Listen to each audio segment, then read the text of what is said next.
Aula 2 de geladeira. E aí, senhores? Vamos continuar com os modelos atômicos? Muito bem, na aula passada a gente viu que o modelo de John Dalton, que foi lançado em 1808, representava o átomo, a menor constituição da matéria, como algo maciço, indivisível e indestrutível. Eu começo a aula perguntando, aquelas TVs antigas de tubo de imagem, aquelas que tem um bundão, você já chegou a desligar? Quando você desligou e seu braço estava perto, e os pelinhos do seu corpo foram atraídos?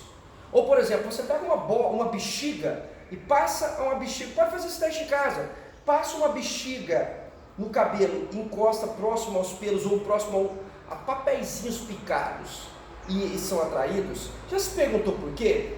Se a matéria ela fosse completamente indivisível, se eu encostasse uma matéria na outra, jamais elas iriam se atrair. Jamais elas iriam se atrair. Muito bem, a gente começa com a ideia de J.J. Thomson, ou para os íntimos J.J. Thomson, certo? Estudou lá em Cambridge, ok? Os próximos 3 cientistas, eles são de Cambridge, na Inglaterra, certo? Enfim, professor, o que esse cara fez? Esses caras eles começaram a estudar muito um tubinho chamado tubo de William Crookes, que é aquele mesmo tubo daquela TV de tubo de imagem. E aí, por emissões de alguns raios, que chamavam de raios catódicos, se você quiser olhar alguma coisa aí, assim, professor, achei legal isso aí, dá uma olhada de tubos de raios catódicos, ou tubo de William Crookes, certo? Mas o que Thomson descobriu nesses tubos? Que quando esses raios eram emitidos, eles tinham cargas. E se esses raios fossem matéria e tivessem carga, então peraí, a matéria tem carga. Se a matéria tem carga, ela tem partículas menores. Se você tiver um ímã na sua casa e aproximar daquela TV de tubo de imagem, você vai ver que a imagem ela fica toda descrepada. Por quê, professor? Porque você está atraindo as partículas positivas da matéria e as partículas negativas está repelindo as positivas. Certo? Ou seja, moral da história.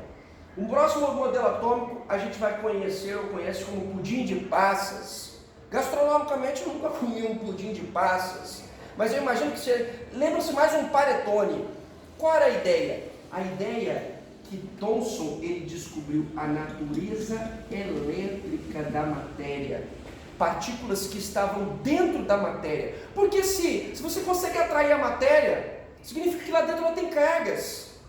Ou seja, o tal J.J. Thomson, através desses tubos de raios catódicos, ele descobriu as partículas nucleares, em especial essa partícula aqui, ó, os elétrons, certo? Então, como é que é a ideia desse novo átomo de 1897? A ideia lembra um pudim de passas, uma pasta positiva, como se fosse a pasta de um panetone, incrustada de partículas negativas.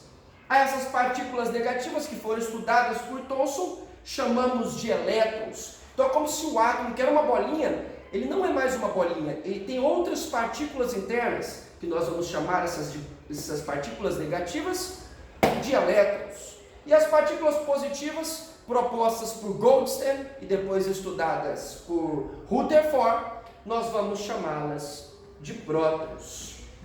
Ou seja, o modelo atômico de Thomson, ou o modelo atômico atual, que descamba ou que precede, né, que diz que o modelo de Dalton está errado, é chamado de pudim de passas. Olha a perguntinha aqui que o tio colocou. Então é divisível, professor? É indivisível? Pelo contrário. O átomo ele é divisível, ele é composto de partículas menores. Partículas eletricamente negativas, ou carregadas negativamente, que ele chamou de elétrons, e partículas carregadas positivamente, que depois foram chamadas de prótons. Certo? Suave? Então esse é o modelo atômico conhecido como pudim de passas. É como se a sua geladeira fosse formada por bolinhas que tem cargas positivas e negativas, partículas positivas e negativas. É isso. Ué, mas e esse pincel atômico? Ele tem cargas ou ele está neutro aqui? Eles estão neutros.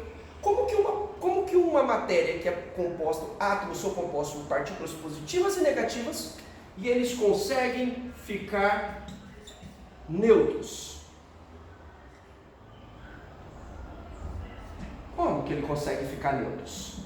Só poderão ficar neutros, ou só é neutro, a partir do momento que as partículas positivas e negativas, elas se igualarem. Ou seja, quem são as partículas negativas? Os elétrons. Quem são as partículas positivas do átomo? Os prótons. Então, a partir do momento que o número de prótons for igual ao número de elétrons, vou colocar assim, número de prótons e número de elétrons, nós temos a neutralidade do átomo.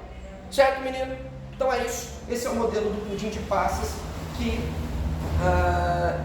que acaba com a ideia de indivisibilidade, mostrando que existem partículas dentro, ou partículas subatômicas, chamadas as negativas de elétrons, as positivas de prótons. Valeu, galera!